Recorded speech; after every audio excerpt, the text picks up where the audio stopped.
Saya yang bertanya kepada kamu ya.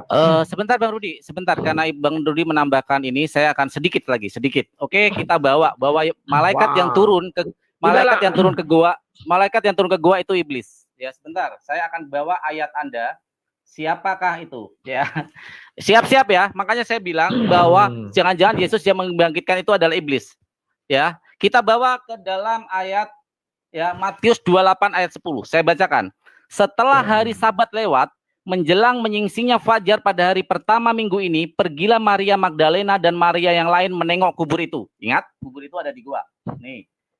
Maka, ini yang menarik nih.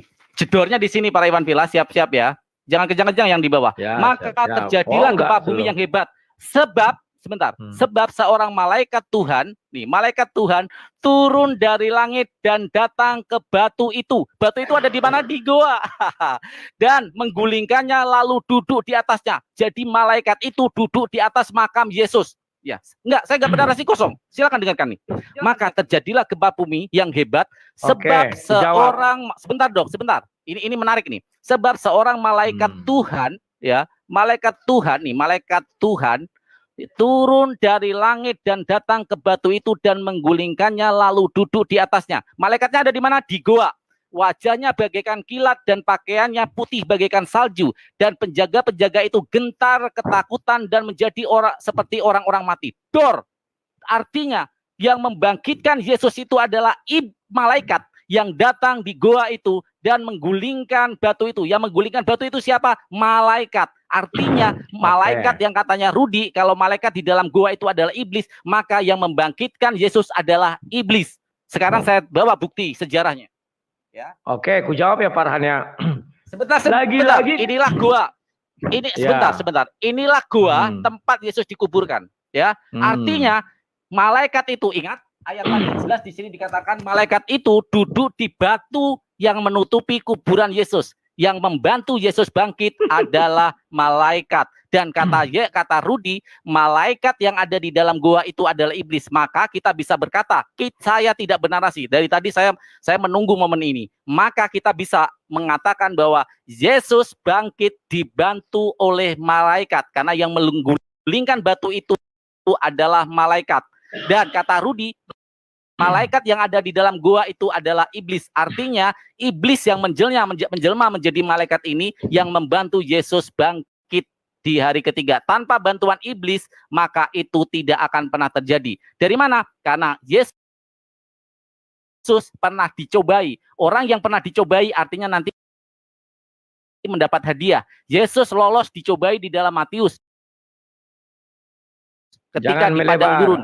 Artinya Yesus pantas untuk ditolong oleh malaikat yang ada di dalam goa itu adalah iblis. Tanpa bantuan malaikat atau iblis yang ada di dalam goa, Yesus tidak akan pernah bangkit lagi. Kita bisa berkatakan bahwa Yesus bangkit hanya ditolong oleh iblis. Terima kasih.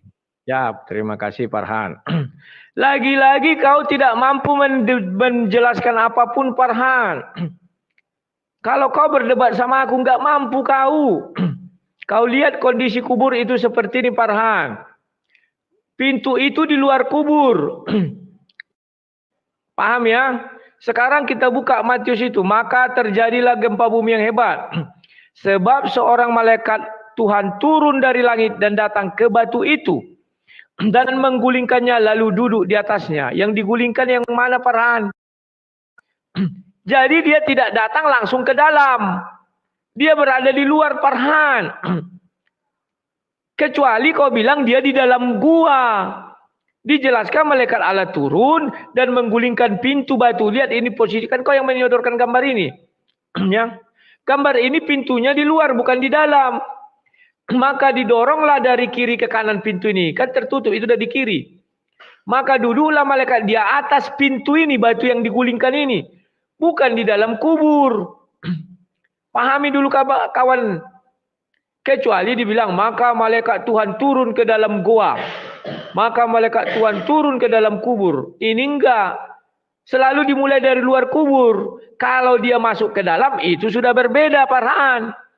Bukan dia berasal dari dalam, tapi dari luar yang masuk ke dalam. Oke Farhania, ndak ada satupun sanggahan kau yang mantap. Sekarang aku bertanya kepadamu. Bentar. Kita buktikan sekarang mana yang lebih layak. Mana yang lebih layak disebut gua. Sudah, gini aja. Sudah banyak yang antri. Loh. Saya karena kau nggak siap ditanyai, sudah banyak yang saya antri. Siap ditanya. Saya siap, sudahlah, Bang Rudi. Jangan gitu dong. Sejak kapan saya nggak siap ditanya, Bang Rudi? Kita diskusi sudah lama. Kalau tetapi siap ditanyai, ada yang belum. Ya sudah nggak usah dipanjangin, itu nggak akan selesai. Karena kau